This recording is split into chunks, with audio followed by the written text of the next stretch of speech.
año el IEP está cumpliendo 50 años de vida institucional.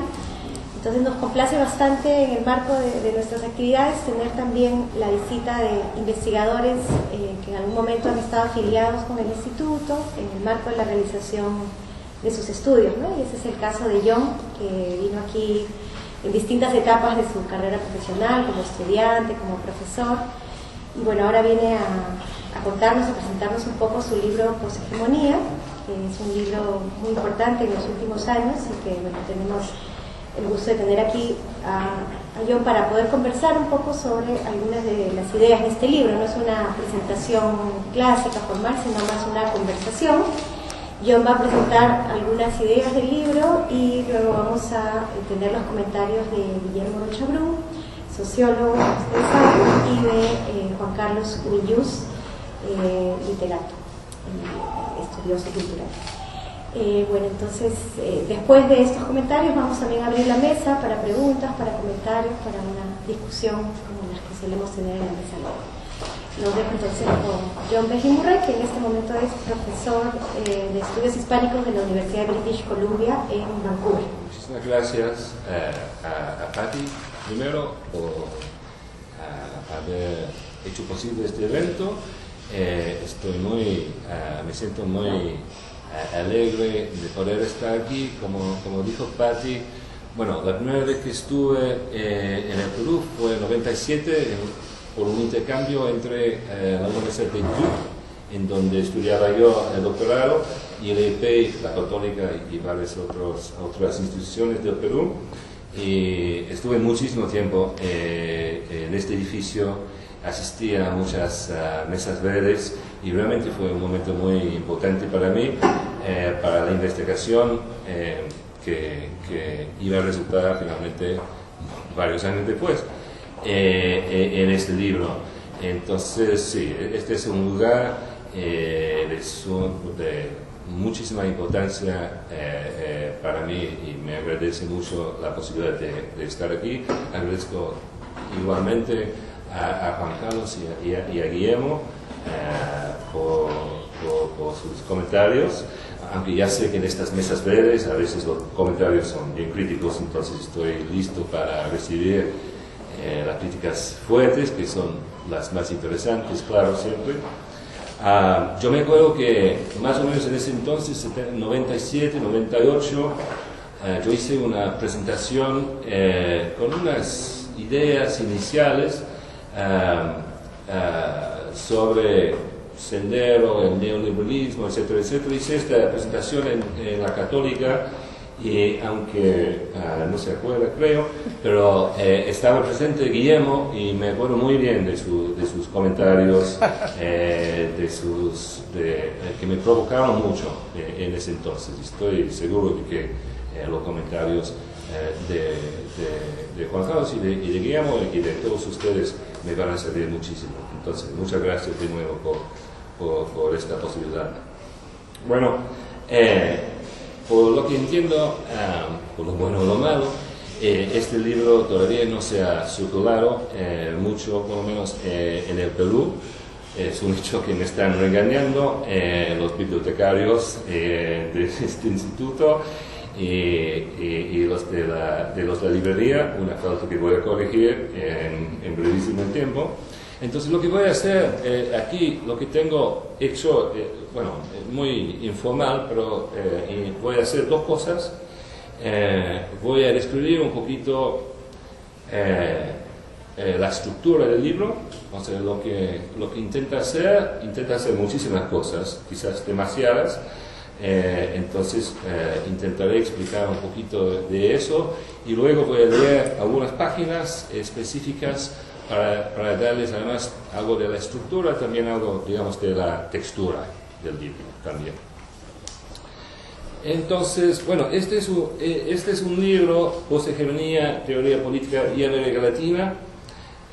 Es un libro, diría, ambicioso, quizás otra vez demasiado ambicioso. Es un libro que quiere hacer muchas cosas. Y es un libro, quería que fuera un libro, bueno, múltiple. Entonces, he doblado en muchos sentidos. Empiezo, por ejemplo, con un epígrafe de un escritor irlandés que dice algo como que un buen libro no necesita un solo inicio o una sola conclusión. Un buen libro puede tener muchos inicios y conclusiones. Y entonces tengo dos inicios y dos conclusiones. Además, quizás una de las primeras cosas que vas a ver si lo lees o lo miras, es que está escrito en dos fuentes, una fuente pequeña y una fuente más grande. Bueno, esta es una técnica o truco que robé, y hay muchas cosas aquí robadas, claro. Esta técnica robé de Bourdieu, el sociólogo francés, que también tiene estos dos niveles de texto, y utilizo este truco, esta técnica para separar, pero no están exactamente separadas, dos cosas que, robando una frase de Guillermo, diría, por un lado, una batalla por la teoría y por otro lado una batalla por la historia, sobre todo la historia latinoamericana. Entonces, hay un argumento, una serie de argumentos teóricos acerca de la teoría, bueno, mayormente, pero no solamente europea, que están en la letra grande, digamos, la fuente grande, y hay una serie de argumentos, también historias, en el doble sentido de la palabra historia, cuento, también cuentitos, que tomo o que presentan estudios de caso de distintas regiones de América Latina, de distintos momentos de América Latina. Y por eso cada capítulo, y este es otro truco, esta vez robado de Deleuze y Guattari, de 1000 recetas, cada capítulo tiene una fecha. Y empieza otra vez, es parte de la ambición del libro, empieza con la fecha el 10 de octubre de 1492, luego 1972, y tienen lugares. Hay Argentina, 1972, Ayacucho, 1982, Escalón, que es un barrio de San Salvador, 1989, y Chile, 1992, terminando con un epílogo el 13 de abril de 2002. Bueno, voy a hablar más sobre esas fechas y esos lugares en un momento. Primero voy a hablar un poquito sobre el argumento teórico. Aquí también está, es un argumento doble o doblado. Tiene una primera parte que llamo crítica. Primero, una crítica de la teoría de la hegemonía. Y a la vez una crítica de los estudios culturales. Mayormente los estudios culturales angloamericanos, pero a través de lo que estaba diciendo a mi amigo Max Cameron, que está aquí, a través de la figura de la persona que es para mí el más importante o influyente teórico político latinoamericano, que es Ernesto Laclau. Entonces hay todo un argumento, una discusión, un enfrentamiento con la teoría de la hegemonía, no tanto con Gramsci, sino con Laclau y su compañera Chantal Mouffe. Allí, bueno, el argumento en nuce diría es que lo que hace la hegemonía, el problema con la teoría de la hegemonía, es que es en sí una teoría populista, y eso se ve claramente, creo, en quizás los libros más recientes de Laclau, La razón populista, por ejemplo. Y por ser una teoría populista, no nos puede decir, o sea, no puede darnos tomar una posición afuera del populismo, ¿no? Entonces no nos das un lugar desde donde criticar el populismo, ¿no? O sea, entonces, aunque dice mucho sobre el populismo, por ser en sí mismo una teoría populista, más bien repite las faltas, los problemas del populismo en sí. sobre todo el hecho, el gesto de olvidarse del Estado. Muy rápido, pero bueno. El segundo capítulo, ahí el argumento crítico tiene que ver con la teoría de la sociedad civil. Ahí tomo como mis enemigos, aquí Andrew Cohen y Jean Arato, que escribió un libro bastante grueso sobre la sociedad civil, pero también digo algo sobre la historia del concepto de la sociedad civil, desde Aristóteles hasta el presente, y digo, es un argumento semejante al argumento en contra de la teoría de la hegemonía, en que digo que en esta vez, aunque diga mucho la teoría de la sociedad civil, aunque diga mucho acerca del neoliberalismo, es sencillo, o sea, comparte rasgos, características fundamentales con el neoliberalismo en sí, entonces tampoco nos da un lugar aparte, un lugar afuera para criticarlo, para criticar el fenómeno mismo que pretende describir, que pretende analizar. Y en suma, digo que si la teoría de la hegemonía o ser populista se olvida del Estado, enuncia otra vez el problema de la teoría de la sociedad civil, es que quiere eliminar el afecto del escenario político. Entonces busca la razón de la política o busca reducir la política a la razón, digamos, ¿no? Entonces busca eliminar el afecto, lo afectivo. Esa es la parte crítica, la primera parte, o sea, el enfrentamiento con mis enemigos. Ahora voy a la segunda parte, que es lo que llamo la parte constitutiva, en que lidio con, ya no son enemigos, son héroes, quizás, pero con los cuales tengo también una relación crítica, ¿no? Primero hay un capítulo sobre Gilles Deleuze y el afecto. Para Gilles Deleuze siempre valoriza el afecto, ¿no? como una línea de escape, una línea de fuga, ¿no?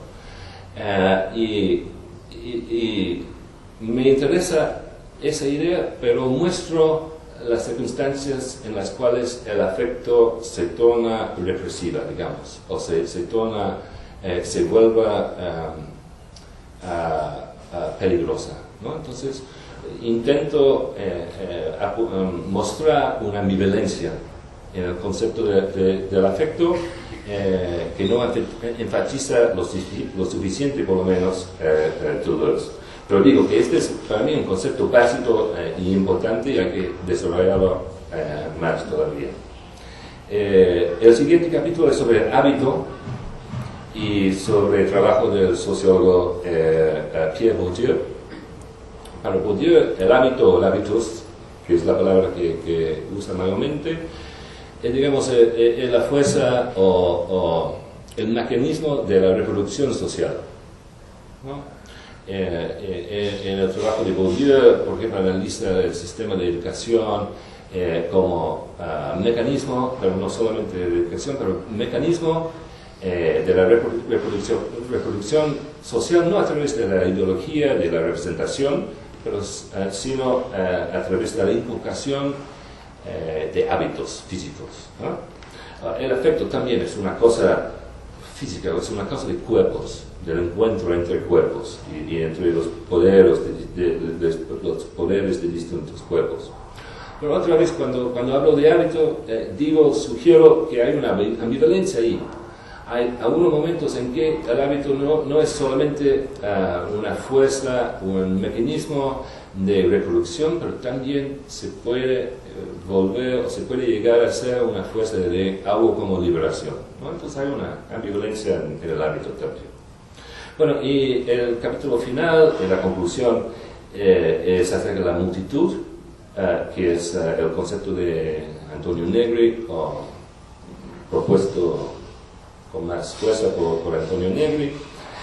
Y voy a decir algo, cuando leo las pocas páginas que voy a leer, voy a hablar más sobre la multitud. Pero otra vez veo una ambivalencia. Para Antonio Negri, él tiene como una valoración siempre positiva de la multitud, como sujeto social alternativo a otros como la clase obrera o el pueblo, etcétera, etcétera. Otra vez, yo veo una cierta ambivalencia, que hay multitudes buenas y multitudes también malas. Bueno, me está escapando un poquito del tiempo, entonces voy a resumir muy brevemente algo sobre la segunda batalla, la batalla por la historia. En cada caso, entonces, hay un estudio caso, unas historias tomadas de distintas épocas, sobre todo, pero no solamente, del siglo XX latinoamericano. Entonces, a la misma vez que hago este argumento en torno a la hegemonía, a la teoría de Laflau, también estoy intentando una lectura del peronismo argentino que no sea populista, que no tenga que ver con la teoría de la hegemonía. Entonces, una lectura poshegemónica, si quieres, del peronismo, en el capítulo en que critico la teoría de la sociedad civil. Allí intento una lectura también poshegemónica que no tenga que ver con la sociedad civil, del senderismo y del fujimorismo, del neoliberalismo peruano y su supuesto antagonista, y digo que realmente ese antagonismo es un espejismo, si quieres. En el capítulo sobre el afecto hay una lectura del FMLN salvadoreño y sobre la relación entre la guerrilla y el terror. En el capítulo sobre el hábito hay una lectura de los nuevos movimientos sociales en Chile de los años 80 bajo Pinochet, para mostrar la fuerza del hábito en esos movimientos. Y en la conclusión retomo todos estos ejemplos, o sea, vuelvo al peronismo, al senderismo, al FMLN y a los nuevos movimientos sociales, para intentar mostrar algo sobre lo multitudinario en esos casos. Bueno, ¿cuánto tiempo me das? Más. ¿Cómo? Ok, entonces voy a leer un poquitillo para darles algo sobre la textura del libro, ¿no? Y lo que voy a leer tiene que ver con el Perú, ¿no? Pero primero leo un párrafo de letra grande, que es lo teórico, y luego un par de párrafos de letra chica sobre historia. Entonces, batalla por la teoría, batalla por la historia. Y viene de la conclusión del capítulo sobre la multitud, y digo en esa conclusión que la multitud tiene varias características: es abierta, contigua, común y continua. Voy a leer de la parte sobre lo contiguo. La multitud, digo, abarca una multiplicidad de cuerpos singulares, organizados en una red no jerárquica y abierta, en la que cada cuerpo está en contacto con otro. Su principio de organización es la contigüidad, contacto más que contrato. Bueno, y eso también tiene que ver con otra historia que está presente en todo el libro. Digamos que es una historia del fracaso del contrato social en América Latina, desde el 10 de octubre de 1492 hasta el 13 de abril de 2002. Pero entonces, la multitud no tiene nada que ver con el contrato, sino con el contacto. Afecto más que efecto. Mientras que un contrato fija identidades distintas, discretas, estables a lo largo del tiempo, cuyas relaciones dependen de una apelación a una ley trascendente, la multitud es fluida. Sus relaciones estructuradas por afectos y hábitos inmanentes. La multitud está siempre generándose. Kairos, la temporalidad del acontecimiento y de la constitución. Abarca el pasado, el presente y el futuro. Sus cuerpos singulares están perpetuamente encontrándose y reencontrándose por contingencia y por contagio. Pero a pesar de su fluidez y mutabilidad, este proceso generativo no es necesariamente caótico. El poder constituyente toma fuerza de acuerdo a principios de autoorganización, de cuidado de sí. Los contactos entre los cuerpos que la componen o que van a componerla siguen una ética inmanente del encuentro. Bueno, ahora voy a la letra chica y, bueno, hay muchas posibles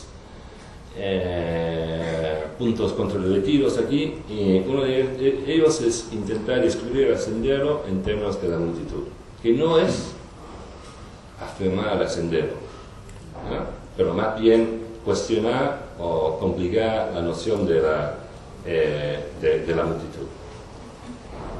Página 233. Es indudable que el sendero luminoso desató una tempestad en los Andes, prácticamente inesperada. Carlos Iván de Grigori describe su expansión vertiginosa cuando en el transcurso de apenas un par de años se convirtió, a partir de un grupo de profesores universitarios y estudiantes, en una fuerza que desplazó casi completamente al Estado en gran parte de la provincia de Ayacucho. Sin embargo, a pesar de toda su significación e impacto, el sendero sigue siendo misterioso, incluso 15 años después de su caída. La biografía del año 2007 de su líder Abimael Guzmán, el bestseller del periodista Santiago Rocanguolo, nos recuerda todo el tiempo que el relato es incompleto, que el sendero todavía esquiva la representación. Además, Rocanguolo también registra que el esfuerzo mismo de escribir sobre el grupo fue profundamente desconcertante.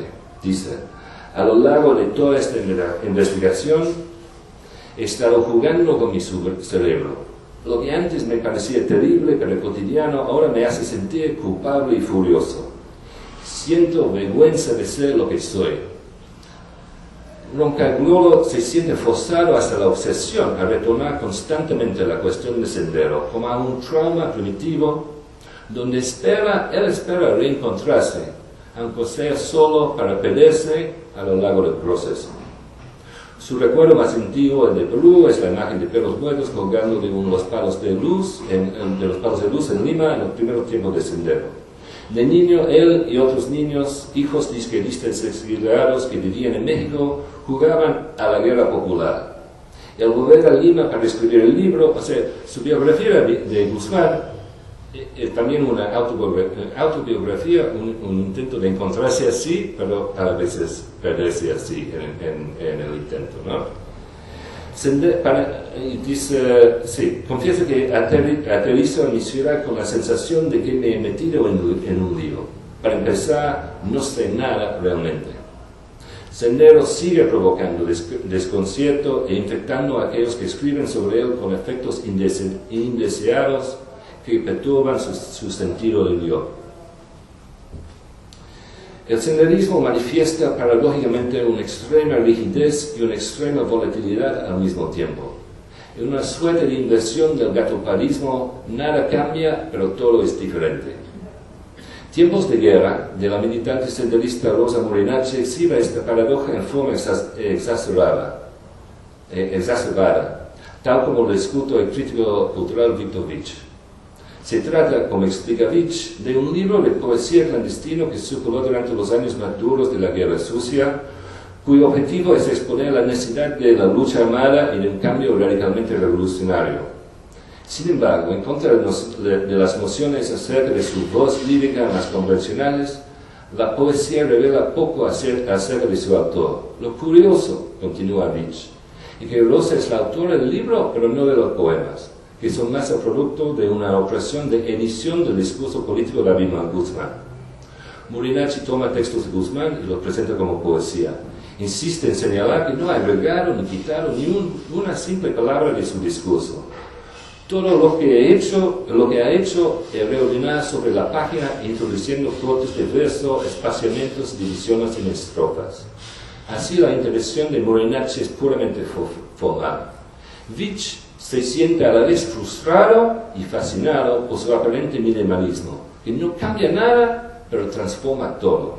Es superfluo, no significa nada, y es en el mejor de los casos un gesto, un simple movimiento, el intento inútil de distribuir las palabras del otro en otra forma. Pero Murinacci ha logrado extrapolar las propiedades formales del discurso político de Guzmán, desafiándonos a leer la ideología de Sendero como forma más que como contenido, como estética o efecto más que como política o ideología en sí. Murinacci logró que su discurso cantara, vibrara y resonara, o por lo menos trató de indicar cómo sonaba para ella. Al recrear a Guzmán como poeta, Murinacci evita las interpretaciones focalizadas en el contenido y la significación que dominaron y bloquearon la mayoría de las lecturas de Sendero, incluida la de Vich. Murinacci sugiere que los seguidores de Guzmán estaban menos interesados en lo que sus líderes querían decir que en los modos en que Sendero les permitió hallar una forma, construir sus propias formas, sus propios hábitos a partir de bloques afectivos de construcción provistos por un discurso de sangre y revolución, reorganización y literalmente reforma. Bueno, me voy a quedar ahí. Gracias. Una cosita más, es un libro ambicioso, es un libro algo combativo en ese metáfora de las batallas, pero sobre todo, la idea no es que todos estén de acuerdo, pero que provoquen debate, discusión y sobre todo pensamiento. Eso. Muchas gracias a Patricia por la invitación, a John por haber escrito este libro tan interesante y yo diría desacostumbrado. A mí me ha permitido muchas cosas, entre otras entender un poco a Bourdieu, lo cual para que venga dicho por un sociólogo ya algo entonces está indicando sobre el libro. Pero yo siempre en mis décadas de docencia había lidiado con el que las lecturas, además enseñando un curso de teoría sociológica centrado en los clásicos, las lecturas daban cuenta de teorizaciones que partían de otras experiencias distintas a la peruana y a la de América Latina y a la de, digamos, de las sociedades, llamémosle, coloniales. Y siempre mi intención era hacer un acercamiento crítico a estos autores, no en el sentido de objetarlos, sino en el sentido de encontrar el nexo entre la teorización que hacían y su propia experiencia histórica. De modo que lo que entonces nosotros debiéramos entender o tratar de emular o tener como punto de referencia no era la teoría en sí, sino el nexo entre la experiencia y la teorización.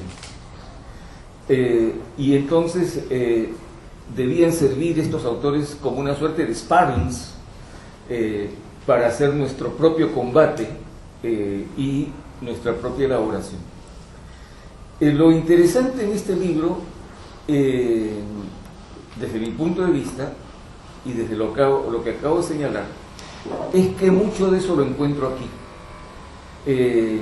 Por un lado hay un autor latinoamericano como Laclau, pero que estuvo plenamente insertado en el mundo europeo y especialmente anglosajón. Digamos el más importante sociólogo teórico de las ciencias sociales latinoamericano en cuanto al reconocimiento internacional que consiguió. Pero luego hay estos otros autores como Deleuze, Bourdieu, Negri, que obviamente ni son latinoamericanos ni escribieron sobre América Latina, aunque Negri algo últimamente, pero después de que ya toda lo central de su obra ya está desarrollada. Pero lo interesante es lo siguiente: ¿qué hay desde América Latina, qué hay en el análisis de América Latina que pudiera decirse para insertar, intervenir, aportar a una teorización de carácter general?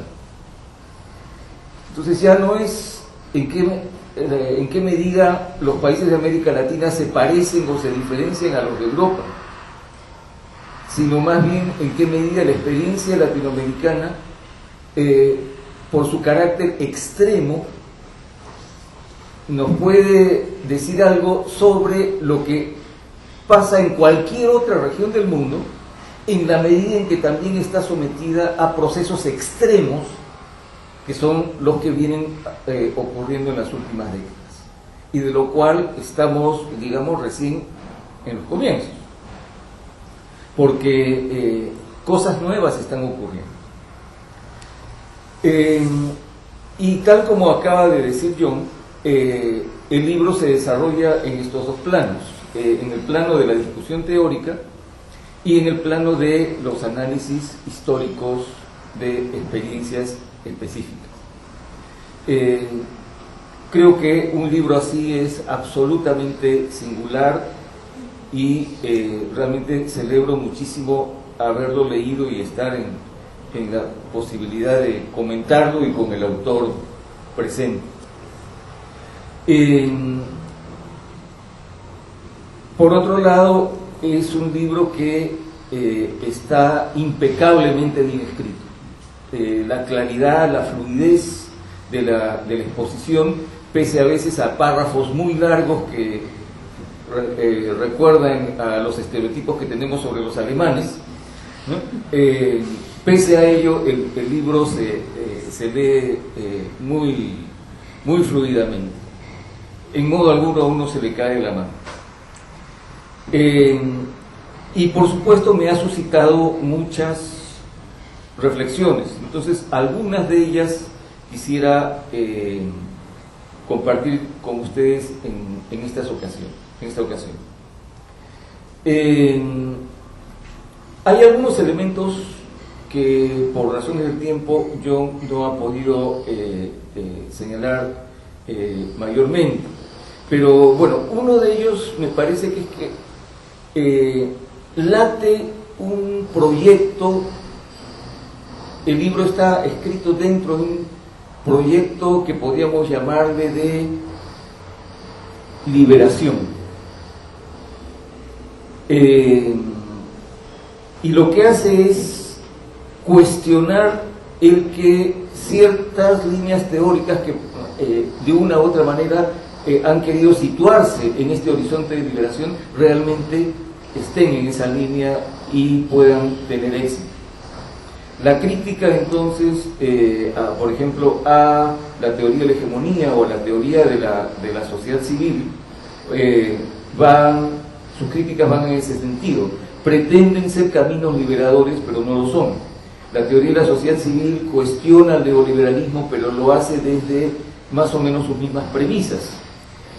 Y a un nivel más profundo, entonces, no está diciendo nada diferente. Buena parte de la izquierda chilena se oponía a Pinochet durante sus años de gobierno, en nombre de ideologías que cada vez tenían menos peso, y cuando finalmente tenemos movimientos sociales, estos se constituyen sobre la base de elementos preideológicos que poco tenían que ver con lo que esa anterior izquierda chilena sostenía, sino que se sostienen sobre afectos y hábitos que habían sido de alguna manera constituidos durante los años del gobierno de Pinochet. De modo que una y otra vez nos encontramos con lecturas sorprendentes que nos muestran de una manera muy distinta lo que aquello que ha sido leído desde los enfoques que son así criticados. Ahora bien, en la historia de las ciencias sociales tenemos pues algunas etapas. Tenemos a los clásicos, tenemos en sociología lo que se llaman los años dorados, más o menos entre mediados de los 30 hasta fines de los 50, comienzo de los años 60, al menos es el término que usa un español de apellido Picó, y que es todo el apogeo de la sociología ya institucionalizada y reconocida a nivel internacional desde digamos, los paradigmas anglosajones y más específicamente norteamericanos. Y luego tenemos paulatinamente un desmoronamiento o fisuras en todo esto, el giro lingüístico, el estructuralismo, el postestructuralismo, la posmodernidad, y ahora no sé exactamente en qué momento estamos. En todo caso, por ejemplo, la teoría de la hegemonía, o toda la discusión sobre la hegemonía, viene en los comienzos de este proceso de desintegración, cuando se empieza a cuestionar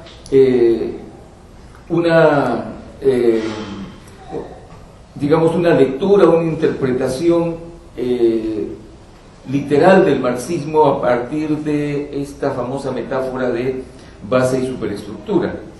Y a partir de ahí entonces tenemos cosas como la del resurgimiento de Gramsci, captado por Laclau y desarrollado en sus propios términos. Lo que está haciendo John es cerrar ese periodo, mostrando que mucho de lo que quiso ser crítico en realidad no lo fue, y que más bien hay que recurrir a otros autores y a otras nociones que nos conducen a planos prediscursivos, preideológicos, prerepresentacionales. Y ahí es donde aparece el hábito, el afecto y la multitud, que tienen en común el rechazo a toda idea de trascendencia en beneficio de lo que es inmanente. Hábito, afecto, multitud son instancias, son planos inmanentes que no llegan a constituir ningún elemento que los trascienda y que los postere. Y es en ese sentido de que yo lo veo como un intento o como situado este libro y estas categorías en un horizonte liberador. Podríamos apelar a categorías como las de alienación y fetichismo y decir, bueno, esto es un intento de desalienación y de desfetichización, si no fuera porque esas nociones, en particular la de alienación, nos puede conducir a una idea de ideología que está ya de por sí cuestionada y rechazada, diríamos. Ahora, mi estrategia de evaluación de todo esto sería, en cambio, un poco diferente.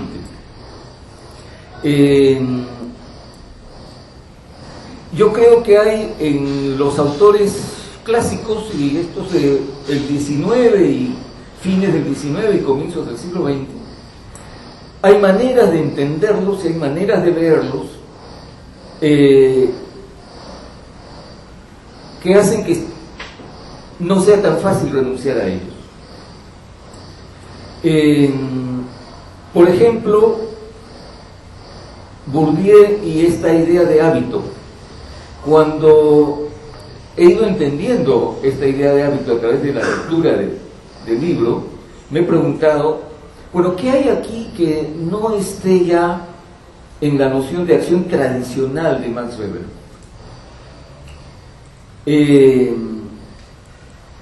Porque cuando uno se fija en a qué se está refiriendo Weber, cuando apunta a acciones que hacemos prácticamente sin darnos cuenta, y que hasta quizá ni recordemos que la hemos hecho, estamos en algo sumamente parecido. Lo que ocurre es que Weber no unilateraliza ese tipo de acciones, sino que inclusive decir que es un tipo de acción es cuestionable, porque el mismo Weber señala que esas son dimensiones de la acción. Entonces aquí, cuando uno extrae el hábito y lo pone como una instancia depurada, me pregunto en qué medida uno está en riesgo de reificarlo y de convertirlo en algo más de lo que realmente es. Por otra parte, en las ideas de Bourdieu, el hábito no ocurre nunca y aparece, no se sabe bien de dónde, la noción de poder. Y hasta donde entiendo del asunto, la noción de poder no se explica en Bourdieu. Es decir, Bourdieu encuentra el poder, reconoce el poder, sabe que existe el poder y habla del poder, pero a diferencia del hábito no tiene una explicación o una comprensión de qué es ese poder. Simplemente es algo de lo cual hay que alejarse, sospechar, criticar, combatir. El poder es siempre arbitrario. Pero me pregunto, para decir que algo es arbitrario, hay que tener un criterio para saber qué cosa no es arbitrario. Y en Bourdieu eso no aparece. En cambio, en Weber lo que tenemos son es una problemática con todos estos tipos de acción que son también fundamentos sobre los cuales, por ejemplo, se va a asentar la autoridad. En lugar de hegemonía, Weber va a hablar de autoridad. El fundamento por el cual los que obedecen sin necesidad de coerción. Es exactamente igual a la noción de hegemonía de Gramsci. Solamente que mientras que Gramsci tiene que hacer eso casi forzando la idea de base superestructura, para Weber no hay ninguna necesidad de forzar nada, porque la acción social no puede desarrollarse como elemento constituyente si no llega a constituir algo. Esta es otra dualidad que aparece en el libro, lo constituyente y lo constituido. Lo constituido es aquello que está institucionalizado, digamos reificado, coagulado, y hay que combatirlo con y en nombre de lo constituyente. Y porque una vez que algo se constituye, va a traicionar al proceso que lo llevó a constituirse. Pero me pregunto si es posible que este desenlace no ocurra. ¿Cómo algo puede ser constituyente si no llega a constituir nada?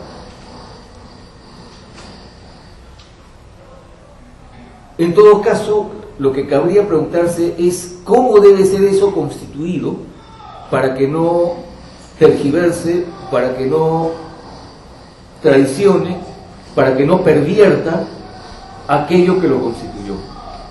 Pero que no, pero que, digamos, toda la vida podríamos estar dentro de lo constituyente sin llegar a constituir nada, no veo que sea factible. Y aquí recurro esto me remite a la noción de praxis en Marx, tercera tesis sobre Feuerbach, entre otros textos. ¿Qué señala Marx? Él critica el materialismo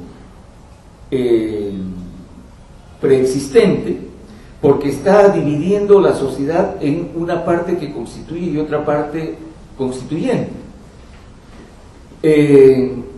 Pero ocurre en el caso de la idea de praxis, que esta no es siempre praxis revolucionaria. La praxis revolucionaria es aquella que disuelve las estructuras, que donde todo lo que es sólido se disuelve en el aire, para usar la famosa frase, pero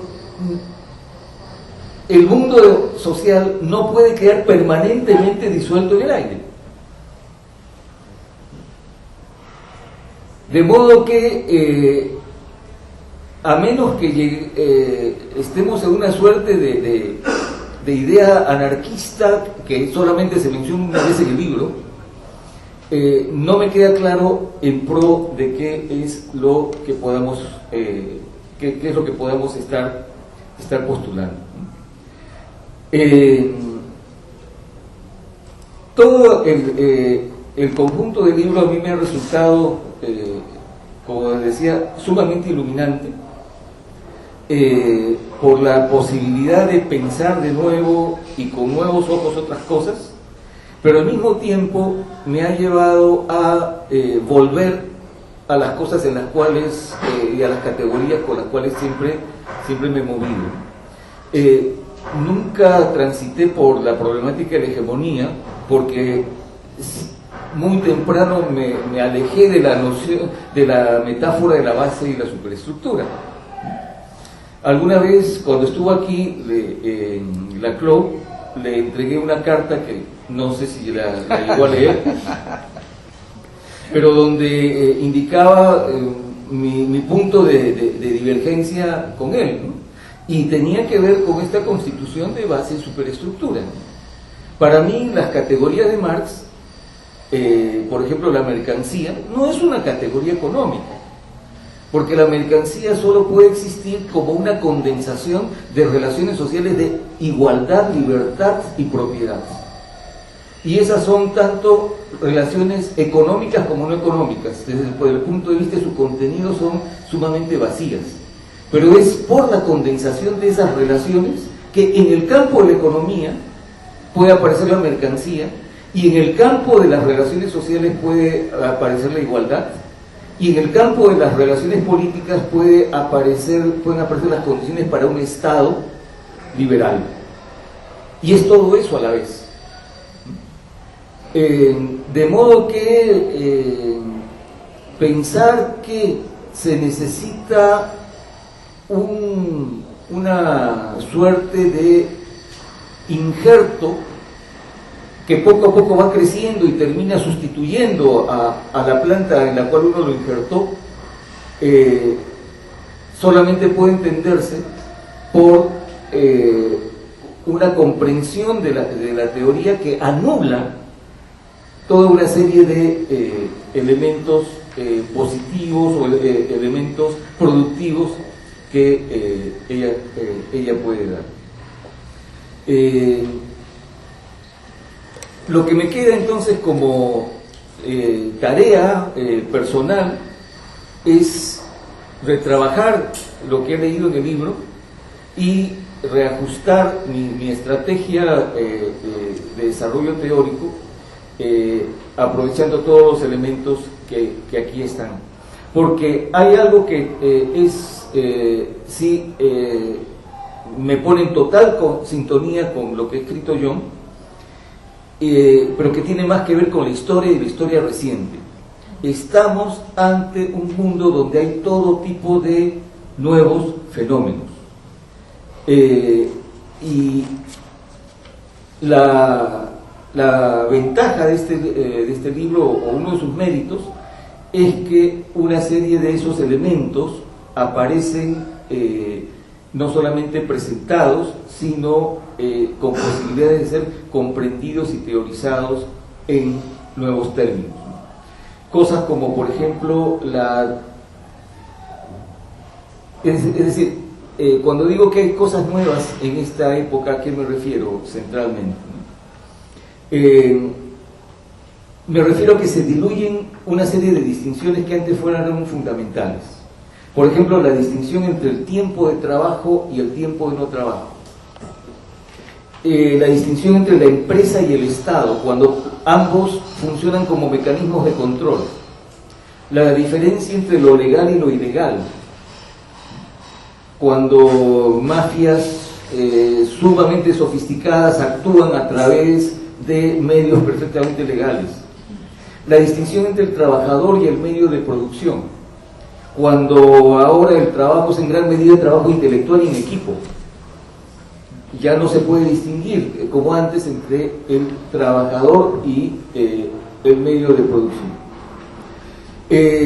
Y estas cosas no es que ocurran en determinado lugar, ocurren en todo el mundo.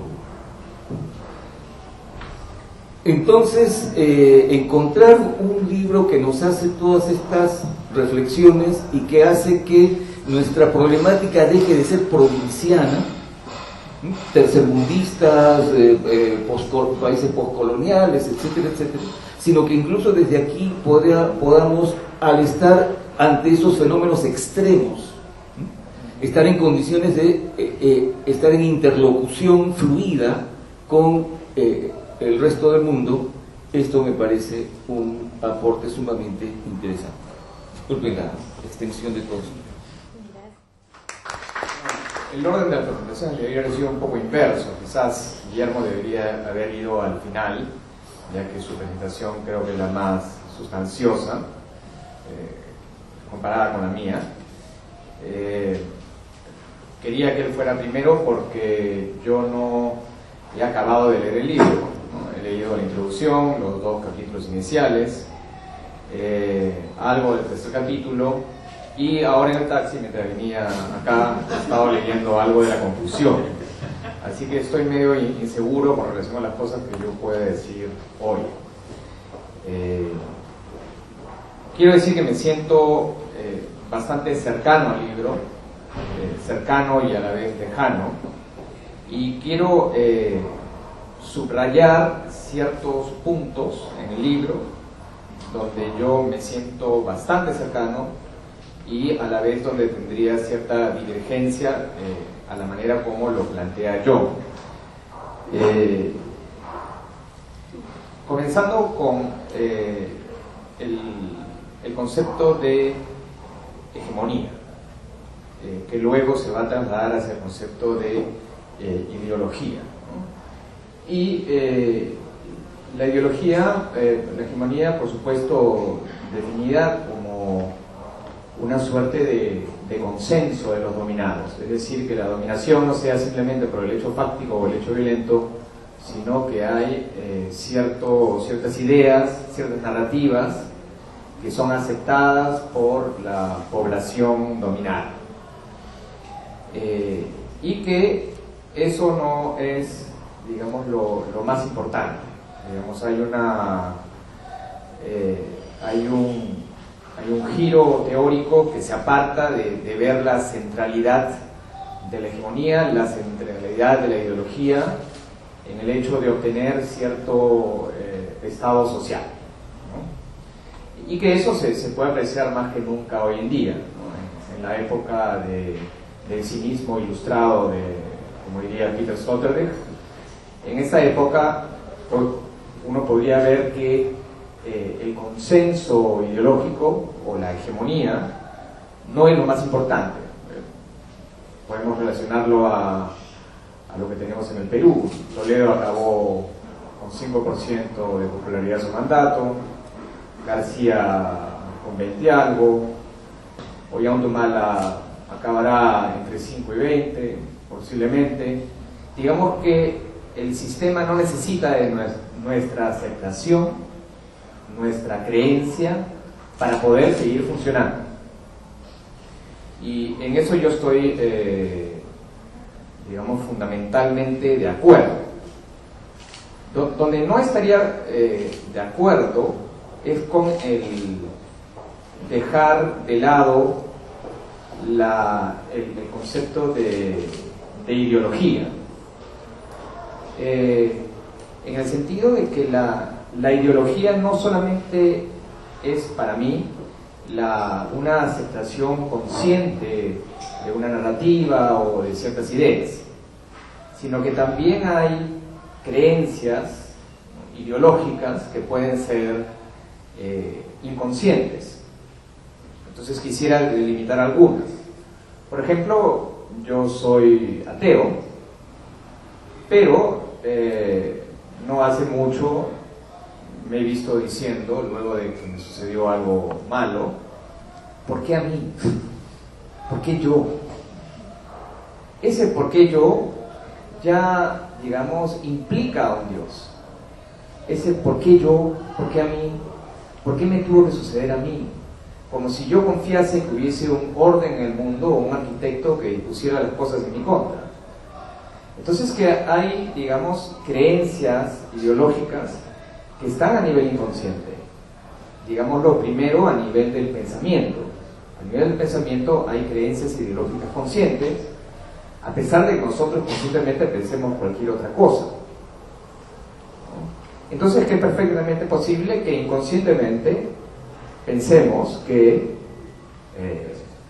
digamos, que el capitalismo es lo mejor, que el neoliberalismo, digamos, no será la panacea, pero es el mejor de los mundos posibles, que, digamos, Fukuyama es un pobre idiota, pero en el fondo creamos que ya es el fin de la historia, nada nuevo va a surgir y que se acabó. Por otra parte, creencias inconscientes que quizás ahí, digamos, habría una coincidencia con la noción de hábitus, que están en la materialidad de lo social. O sea que en la materialidad de lo social, en las cosas físicas, ya hay, digamos, está inscrita la ideología. Como por ejemplo, en un salón de clases. Por más malo que sea yo como profesor en mis clases, la disposición del aula sostiene que yo sé. Los estudiantes están uniformizados en sus carpetas. Yo estoy singularizado por una silla. Ellos no tienen pizarra donde escribir, no tienen pequeñas pizarras donde anoten sus dudas y las estén en la clase. Digamos, yo estoy al lado de la pizarra, mediante el cual se sostiene la creencia de que el profesor sabe. Y los alumnos pueden pensar muchas cosas, pero cuando vienen a la clase y se sientan, y lo hacen todos los días, se sostiene la creencia ideológica que el profesor sabe, y el alumno está allí para ser educado. O sea, antes de que yo entre a la clase, hay muchas cosas que juegan a mi favor. Por otra parte, siempre dentro de la ideología, digamos que pensemos en algo biopolítico, ¿no? Es un libro que se aparta de la ideología y va hacia lo biopolítico. Entonces pensemos en algo netamente biopolítico, que es el uso de antidepresivos, ¿no? ¿Cómo es que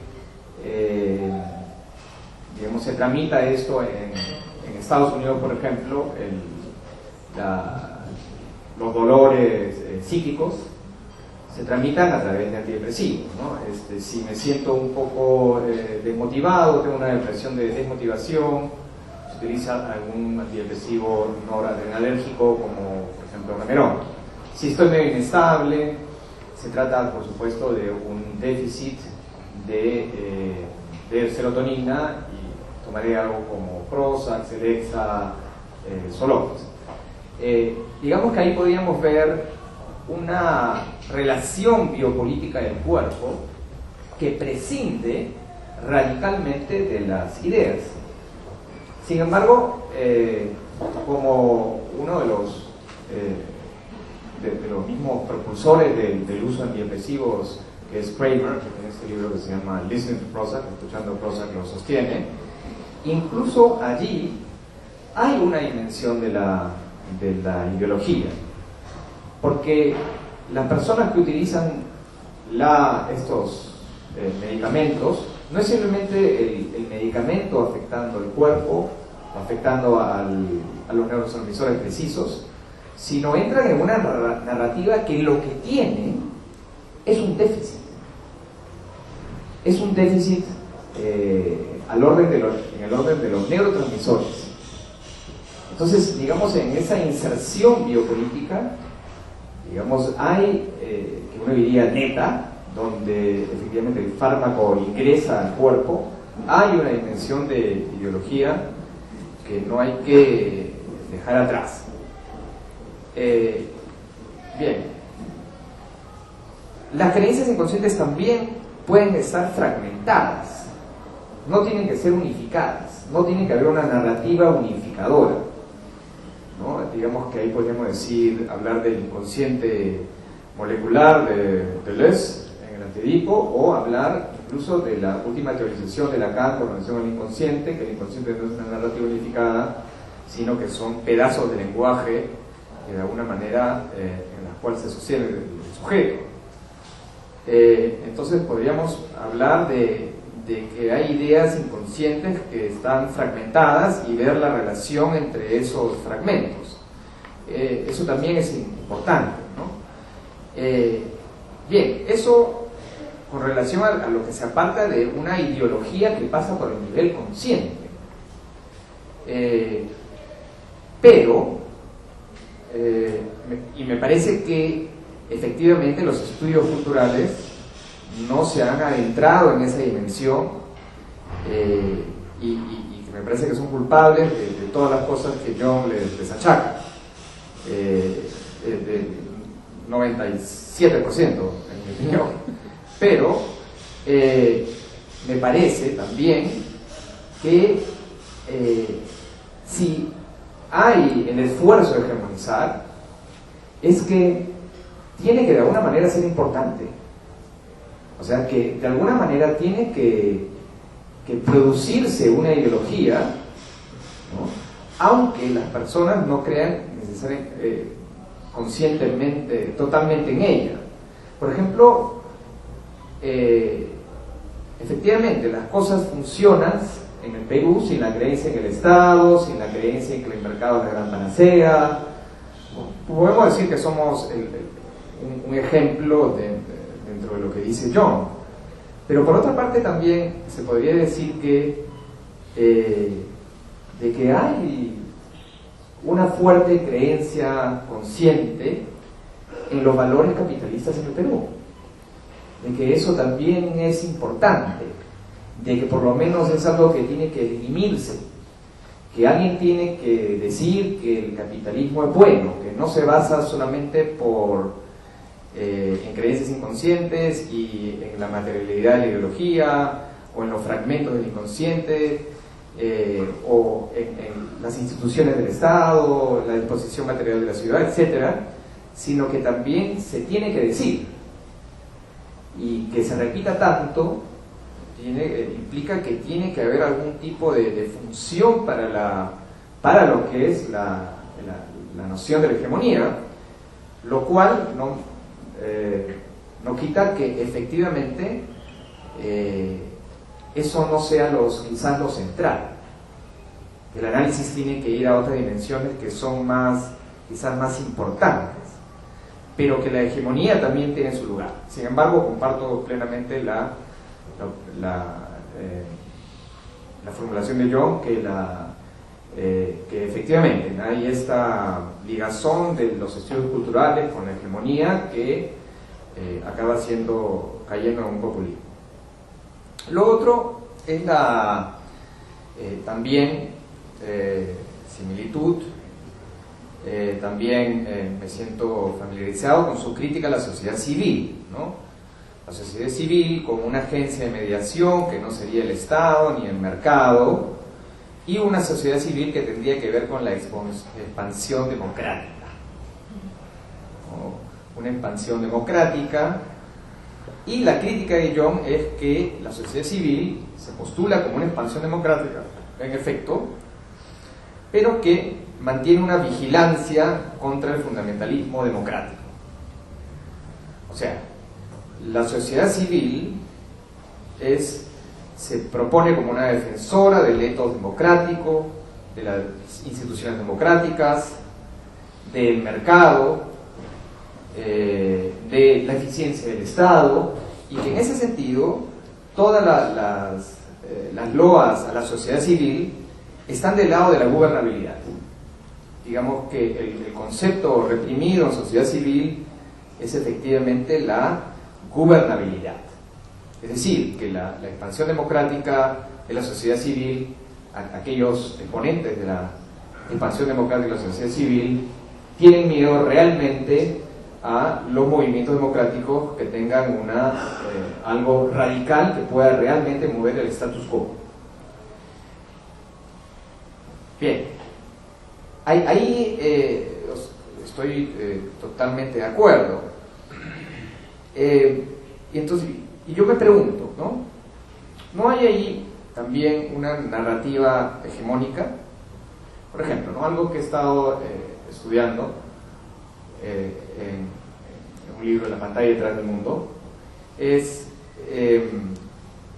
lo siguiente: esta narrativa hollywoodense, que la utopía, el tratar de llevar a cabo la utopía, conduce inevitablemente al gulag, a los campos de concentración o al totalitarismo. ¿No se podría decir que esa es una narrativa hegemónica global? ¿No podríamos decir que eso es algo con el cual nos enfrentamos todos los días, ¿no? Y que se repite como un mantra? Bien, me siento cerca también en la importancia que se le da a este libro al afecto que no es la emoción. Digamos que la emoción es el afecto que ya ha pasado por el lenguaje.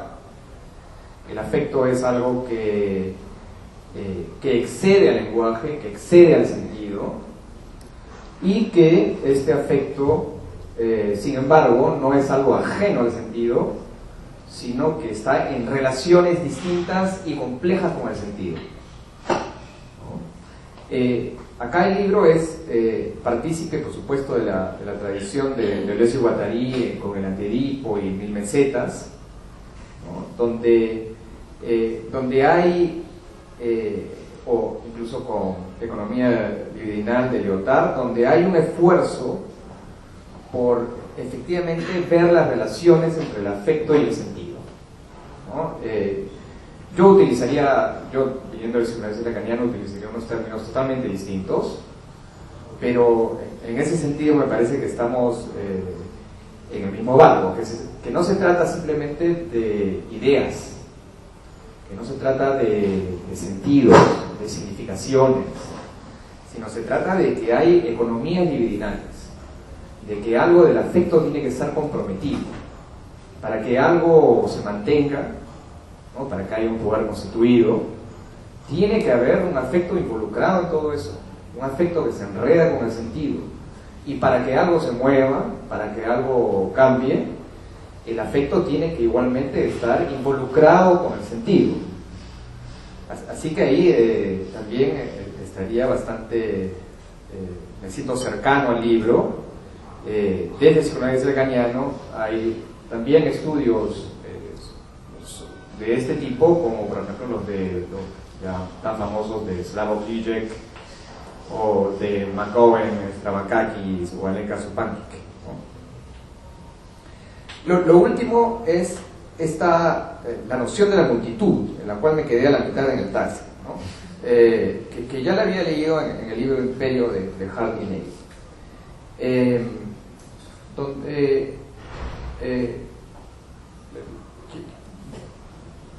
digamos la similitud que encuentro es desde mi ángulo político, que digamos sería el de Alain Badiou, es donde se trata de ir más allá de la forma partido, de una organización política que no pasa por el partido, que precisamente podríamos decir que estaría del lado de la hegemonía, ¿no? Y que deja a los movimientos sociales atrás, y que hay en Badiou, y que se puede apreciar también en el libro de Castells sobre los diferentes movimientos sociales, el último, no recuerdo el título,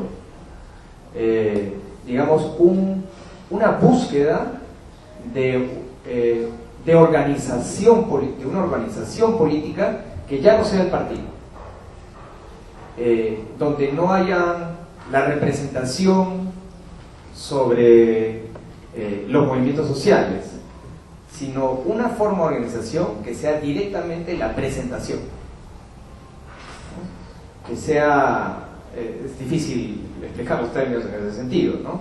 Pero donde el movimiento social sea, digamos, inmediatamente presentado y no sea representado por un partido, y que eso es una indagación, eso es algo que no se ha resuelto en la teorización política, eso es algo que está, digamos, es algo, yo siguiendo a Badiou pienso que el pensamiento político se da en el mismo movimiento social, es decir, el mismo movimiento social, la manera como se organiza, es ya un pensamiento político, más allá de aquello que podemos decir los intelectuales de la universidad. Entonces, que lo que se ve en Occupy Wall Street, por ejemplo, o lo que se ve en Los Indignados, etcétera, es el intento de encontrar una organización política más allá del partido. Y en ese sentido me siento muy cercano al libro. Lo que no entiendo es la noción de la multitud, ¿no? Me he quedado en la mitad de la conclusión, así que esto no es una crítica, sino que lo formulo como una pregunta, ¿no? Porque pareciera acá que la multitud sería algo que transforma la sociedad sin alguna organización.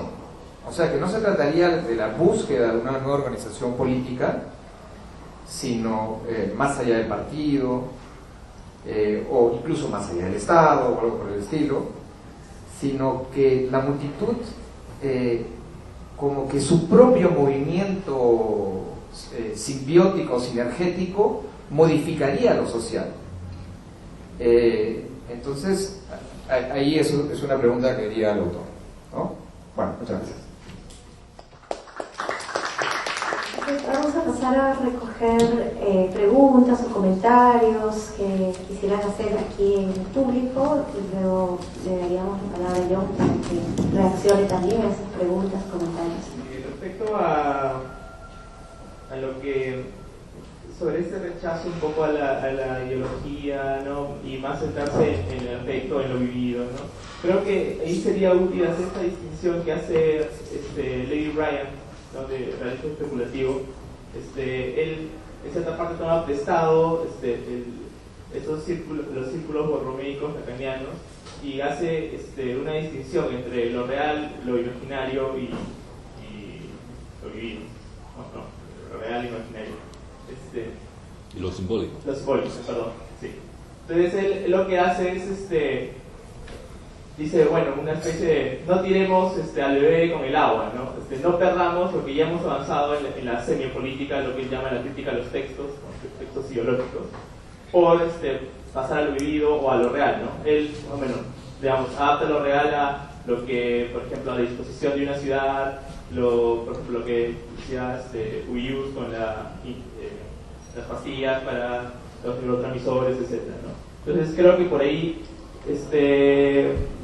habría que reconsiderar no tanto perder la crítica ideológica, sino más bien integrarla, ¿no? Es lo que llama crítica borromeica, ¿no? Porque en cierta medida, cuando uno hace esta crítica, digamos, no sé,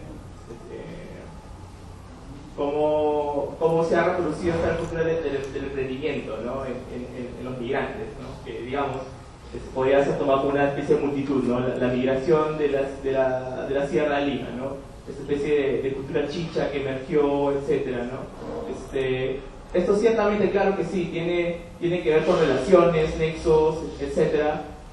Ahí, por ejemplo, se me ocurre el trabajo que hizo Jaime Bailón, tiene un libro que se llama Chicha Power, que justamente aplica este concepto de multitud a los migrantes, ¿no? que vinieron de la sierra. Pero a pesar de eso, a pesar de que también hay contactos, ¿no? Y redes, etcétera, también hay un componente ideológico, ¿no? El componente del emprendimiento, el componente de cada uno, el self-made man, ¿no? De que yo puedo hacerlo, yo puedo lograrlo, sin necesidad de un Estado, ¿no? Digamos, si lo quieren poner en unos términos como un libertarismo chicha, ¿no? Algo así, ¿no? Entonces sí, creo que ciertamente sí, hay que prestar atención a lo vivido, prestar atención a lo real, pero no hay que perder la dimensión ideológica en las críticas que se hacen, ¿no? Yo soy Max Cameron. Yo siento lo que dijo Guillermo Rocha-Brun, me parece interesante, ¿no? De qué es lo constituyente y no constituyente. ¿Qué es lo que podemos estar postulando? Me gustaría escuchar tu respuesta a eso. En ese sentido, quería preguntarte, tú dijiste que hay multitudes buenas y multitudes malas. ¿Podríamos hablar de liberalismo bueno, liberalismo malo, de populismo bueno y malo, en fin, de hegemonías buenas y hegemonías malas, ¿no? Me ha llamado poderosamente la atención el tema que ha tratado el autor referido a los afectos. Es un tema, usted lo señala como sigue una ética inmanente, dice usted, ¿no? Sí, pues, efectivamente, y pone un ejemplo claro en el tema de la ideología de Abimael Guzmán, ¿no? De cómo esta ideología no prima, ¿no? Seguir a Abimael Guzmán como el ideólogo, el fundador de este partido, sino más bien los jóvenes o los integrantes se reencuentran allí y generan afectos particulares, ¿no? Múltiples de repente, ¿no? Esta parte la considero interesante porque en realidad no lo había escuchado anteriormente, porque cuando se habla de Sendero Luminoso, lo primero que viene a nuestra mente, a nuestra cabeza, para todos acá, es la violencia de 20 años, ¿no? Ese terror, esa forma. Entonces esto me lleva a mí a una idea de que precisamente estos afectos generaron lazos para realizar todo lo que se hizo. Esa es mi pregunta, si me podría ayudar. Gracias. Hola, yo quería comentar acerca también, hacer una pregunta que está a tono un poco con el joven que está aquí a mi costado, que preguntó acerca de los efectos, y con la pregunta que acaba de hacerse también ahorita. ¿Cuál sería, ya como entrando un poco diferencialmente, entender el concepto de afectos, ¿no? ¿Contra qué lo pones? ¿Contra qué lo opones? ¿Contra qué opones la palabra afecto, no? Si estás desplazando ideología por afectos, entonces estás hablando de una oposición entre ambos, o cuál sería, diferencialmente, cómo establecerías la categoría, ¿no? Hola, ¿qué tal? De los comentarios de Rocha-Brun me llamó bastante la atención la idea de comparar el concepto de hábitus de Bourdieu con la acción tradicional de Weber, como la reproducción social de la realidad social, si se quiere decir de esa manera, se puede llegar a un punto reificado, y lo primero que se me vino a la mente fue el concepto de seguridad ontológica de Gibbons, de cómo las acciones se dan de cierta manera y la toma de decisiones se hace sin cuestionarla, porque no puedes cuestionar todo lo que haces, o sea, no se puede vivir de esa manera. Ahí viene esta seguridad ontológica y confiar un poco en las acciones.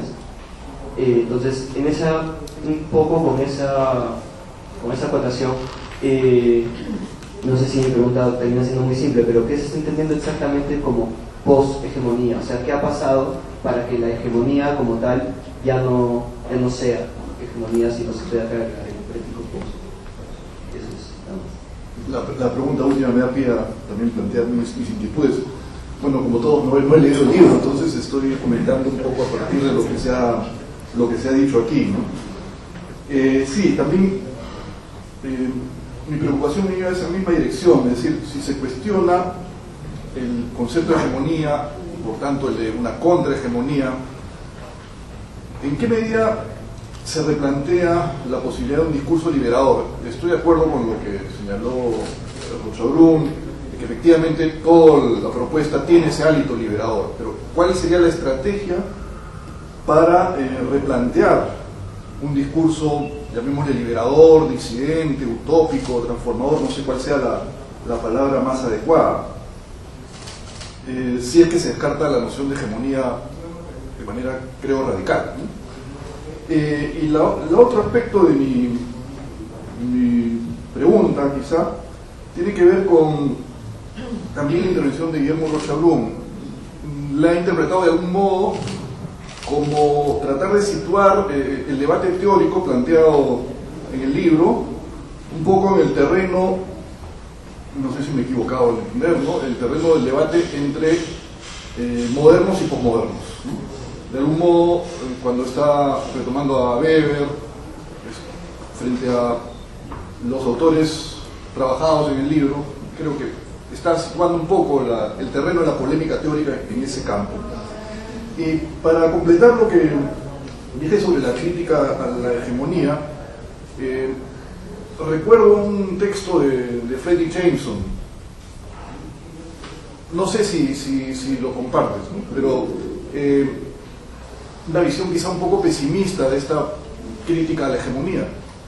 Jameson llega a afirmar en algún momento que, no sé si dice el capitalismo, ¿no? La lógica dominante ha llegado incluso a colonizar el inconsciente, entonces lo cual nos sitúa en una posición muy difícil para construir un discurso liberador, alternativo o disidente. Por ahí van mis preocupaciones a partir de lo que he escuchado. Bueno, muchísimas gracias de nuevo. Primero a Guillermo y a Juan Carlos por las muchas buenísimas preguntas. Bueno, primero por el uso del término post-hegemonía. No estoy intentando decir que había y ya no hay post-hegemonía. Entonces, si me permiten leer la primera frase del libro, la hegemonía no existe ni nunca ha existido.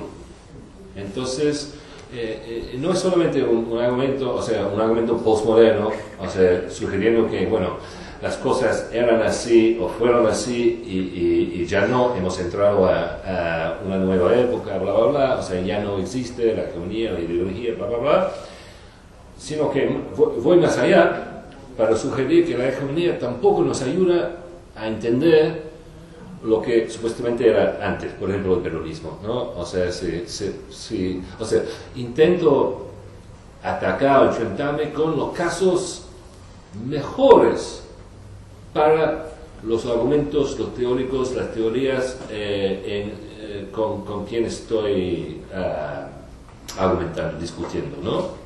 Entonces, en vez de escoger casos que debían o deben de ayudarme a mí, a mi argumento, intento por lo menos escoger casos que deben de ayudar a la Clau, por ejemplo. En el peronismo, o sea, ¿cuál podría ser un ejemplo mejor, supuestamente, un mejor ejemplo del éxito de un proyecto por la hegemonía, un proyecto supuestamente hegemónico, si no es el peronismo, sobre todo en el año 73, justo antes, o sea, está la quiebra, ¿no?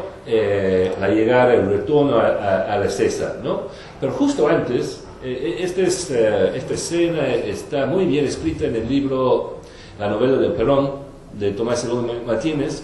Escribe ese momento en que fueron, yo no sé cuántos millones de personas, de argentinos, a César, ¿no? En ese momento, o sea, todos eran peronistas, ¿no? O sea, no todos, pero desde la izquierda hasta la derecha, las colillas, los montoneros, ¿no?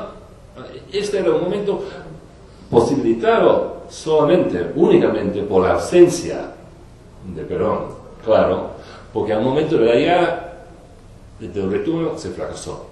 Pero entonces yo estoy intentando entender hasta los mejores casos, los casos ejemplares, ¿no? De la hegemonía, de la sociedad civil, etcétera, etcétera, para decir, no, ni estos casos se pueden explicar, se pueden entender a través de estas teorías. Entonces decir poshegemonía no quiere decir después de la hegemonía.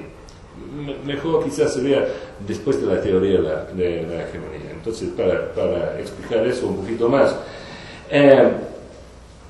yo diría, bueno, volviendo a la pregunta acerca de la ideología, bueno, esa primera frase es también una frase robada o apropiada, apropiada de Deleuze-Guattari, pero la frase suya es que la ideología no existe ni nunca ha existido. Entonces yo digo que es la hegemonía que no existe ni nunca ha existido. Entonces es la hegemonía más que la ideología que me preocupa. Bueno, si quieren hablar de ideologías, creencias inconscientes, está bien, para mí. Pero personalmente encuentro ese discurso, ese uso del lenguaje un poco confuso, ¿no? O sea que, por ejemplo, a mí me gusta y yo también me apropio de Althusser, por ejemplo, quien se apropia de Pascal, esa idea de actuar como si, ¿no? Cuando dice, Althusser cita a Pascal, dice que, la cosa es no creer en la fe católica, sino entrar en la iglesia, ¿no? Y estar de rodillas y decir las palabras de las oraciones. Eso es lo importante, eso es lo que quiere la iglesia. La iglesia no quiere que crean los fieles, sino que actúen como si, eso es lo importante. Bueno, si lo quieres llamar ideología, creencia, inconsciente, está bien, pero, o sea, para mí lo veo un poco confuso. O para utilizar otro ejemplo, ¿no? O sea, una escena clásica de la ideología o de la crítica de la ideología sería la última escena, no es la última, una de las últimas escenas de la película del Mago de Oz, ¿no? O sea, por fin ha llegado al Palacio de Oz, ¿no? Allí está la gran figura, el perrito Toto, ¿eh? Hace que se caiga la cortina y ven que no es Oz, o sea, la imagen, la representación de Oz, sino un mecanismo y un viejito ahí al lado. Entonces, en la película todo se cambia en ese momento. O sea, ven que Oz no es lo que pensamos que era, sino es este mecanismo. Pero la situación actual, por lo menos, eso sí es cierto, ¿no? Es que sabemos que Oz no es lo que era o lo que pretendía ser, sino que hay un mecanismo. Sabemos, hablando de Occupy, no había ninguna sorpresa ahí. Sabíamos ya que, no sé, los banqueros eran ladrones, que los políticos son corruptos, que el trabajo es explotación, que el mercado no es libre y todo. O sea, estas son cosas sabidas en el Perú, quizás más que en cualquier otro lugar, ¿no? Pero seguimos actuando como si. Entonces, lo que sugiero yo es que eso muestra que aún si creíamos antes, la creencia no era lo importante. Era simplemente la apariencia era más bien como creíamos que creer era importante, pero esa creencia, o sea, la creencia de segundo nivel, es la mayor equivocación, ¿no? Bueno, otra vez, si quieres seguir usando la palabra ideología, están bienvenidos, pero para mí, o sea, prefiero marcar una diferencia entre actuar como sí y seguir creyendo que la creencia sea importante.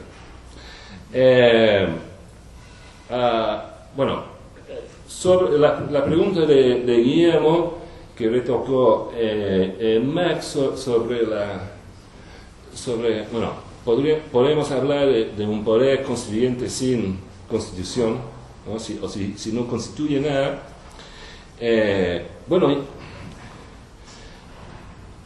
Es una buena pregunta y yo termino el libro con la duda, ¿no? Por eso esa es una de las razones por qué el libro tenga dos conclusiones, ¿no? Tiene una conclusión pesimista y una conclusión optimista, digamos, en torno a esa pregunta. Si fuera posible, y aún si, por un lado, porque hay una doble duda. Primero, si podemos imaginar poder constituyente sin poder constituyente, sin poder constituido, esa es la primera duda. La segunda duda es si queríamos que fuera posible. Y yo sugiero en la primera conclusión que no. O sea, la última palabra de la primera conclusión es el futuro perfecto o perfectum est sería perfecto, pero estaría muerto. Esa es la conclusión pesimista, ¿no? La segunda conclusión viene de una lectura del chavismo, de Chávez, del 13 de abril de 2002, que es el día en que no estaba Chávez por el golpe de Estado de 2002. O sea, es el momento entre el golpe y el contragolpe, ¿no? El momento del chavismo sin Chávez. O sea, entonces sugiero que es poder constituyente sin poder constituido. Y ese fue el momento en que el chavismo mostró su verdadera fuerza, ¿no? O sea, su verdadera importancia. Porque fue la multitud del poder constituyente que se mostró más potente, digamos, que, o sea, todos los esfuerzos de la oposición de clase media, los escuálidos, etcétera, etcétera, antichavista, hasta poder revertir, hasta poder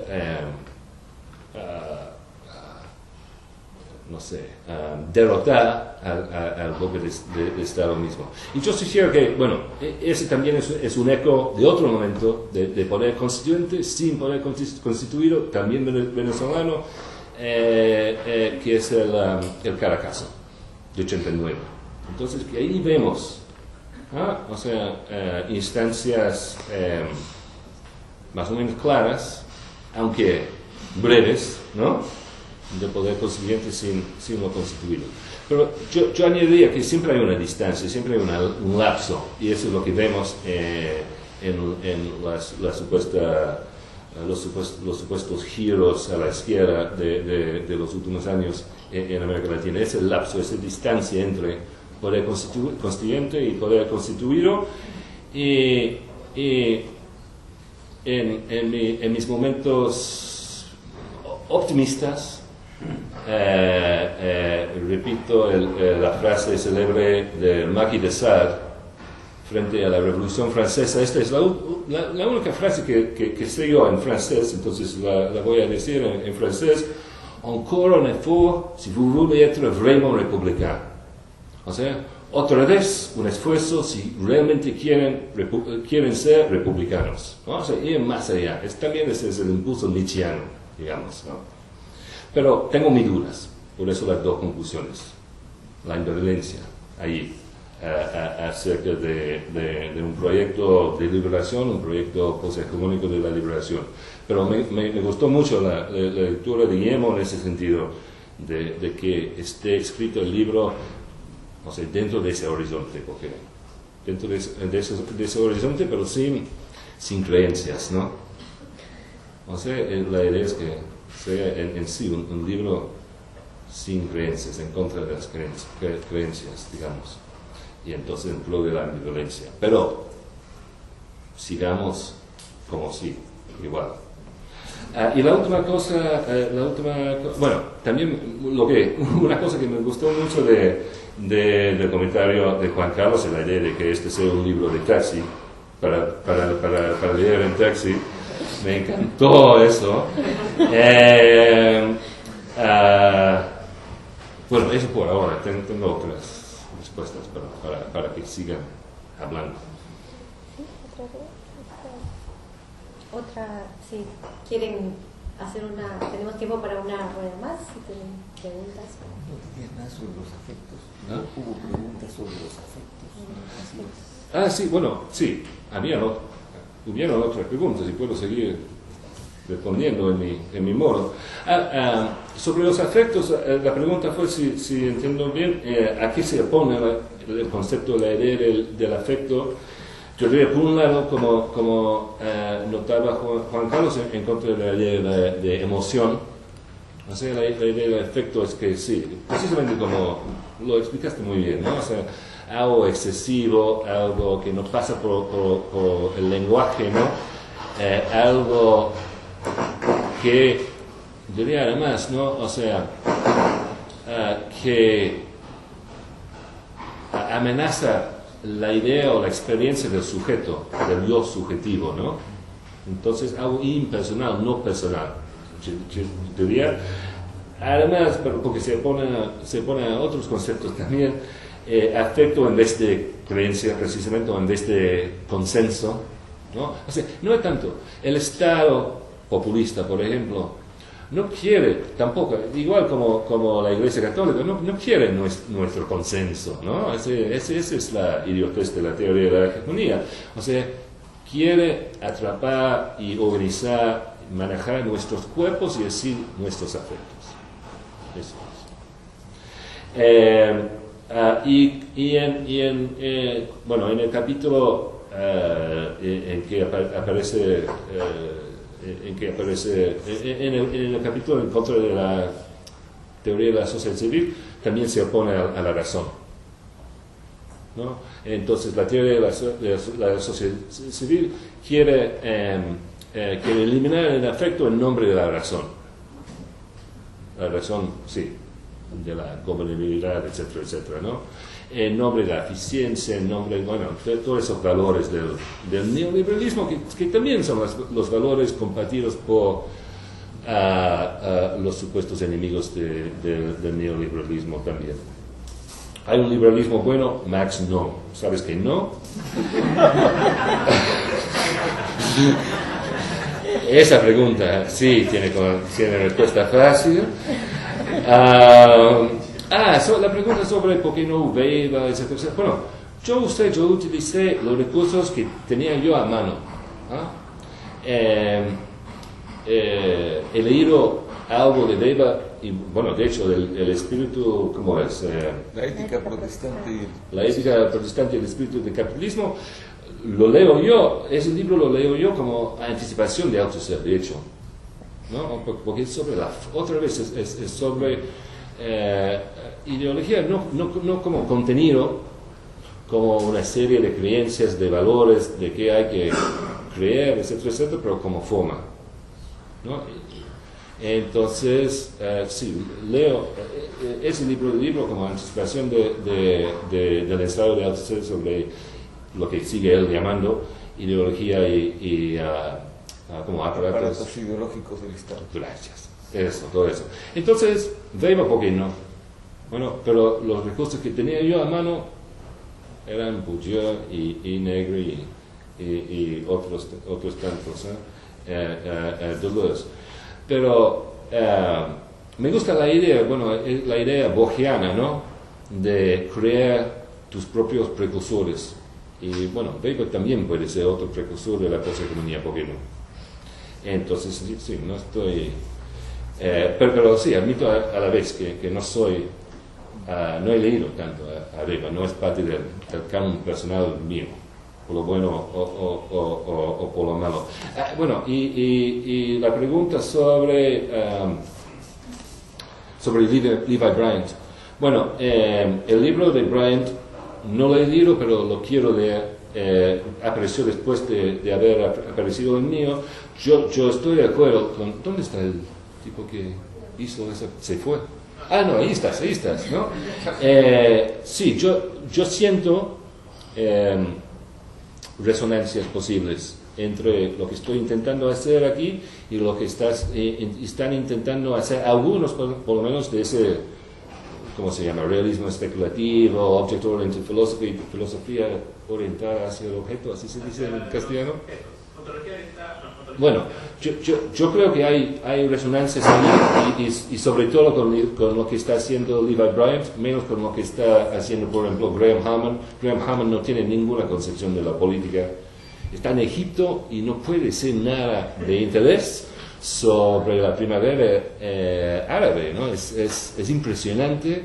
Pero muchos dicen que es porque tiene un puesto justamente en No, es impresionante cuán poco dice o puede ser de interés sobre la política, pero Levi Bryant sí es más interesante en ese sentido. Entonces, estoy de acuerdo, de hecho, con esa idea. Otra vez, si quieres tú también seguir usando la palabra ideología, adelante, ¿no? O sea, la vida es tuya, ¿no?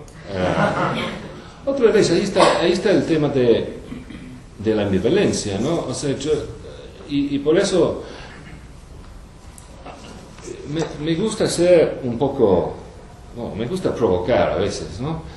Entonces me gustó la idea, por ejemplo, de escribir sobre, por un lado, el FMLN como exponentes del terrorismo, palabra que no se usaba mucho con el frente, que eran los guerrilleros buenos, ¿no? Y al otro lado, hablar o escribir sobre el Sendero como multitud, pero bueno, palabra que en Harry Negri siempre es palabra buena, concepto bueno, afirmación, pero bueno, decir que, bueno, claro, hay multitudes malas y sí, o sea, no es una afirmación del senderismo, pero sí, otra vez la idea de que desde América Latina también me gustó esa parte del comentario de Guillermo.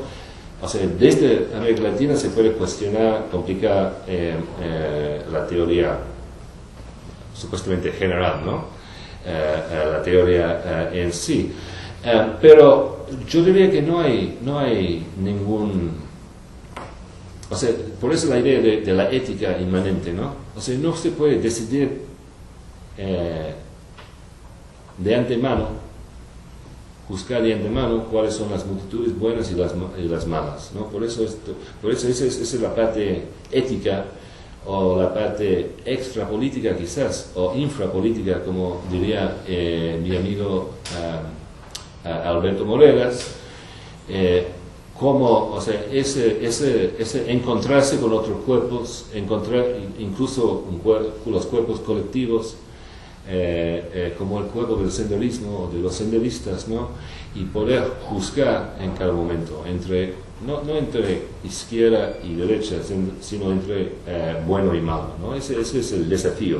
Y no hay modelo, o sea, no hay modelo de antemano prescrito. En ese sentido, sí, ¿hay liberalismos buenos? No, todavía no. Bueno, si no hay más preguntas, solo me queda agradecerles mucho su presencia aquí, agradecerles especialmente a los comentaristas. Yo quería también que sepan que los pobres han tenido apenas una semana o menos para leer el libro, menos sobre todo el caso de Juan Carlos, tuvo un día menos, entonces hay que entender su opción por el taxi. Más bien agradecerles en verdad que hayan leído a toda velocidad y ayudado a generar esta conversación que esperamos seguir manteniendo con John en el futuro, así como lo hemos hecho en los años pasados. Muchas gracias a todos y especialmente a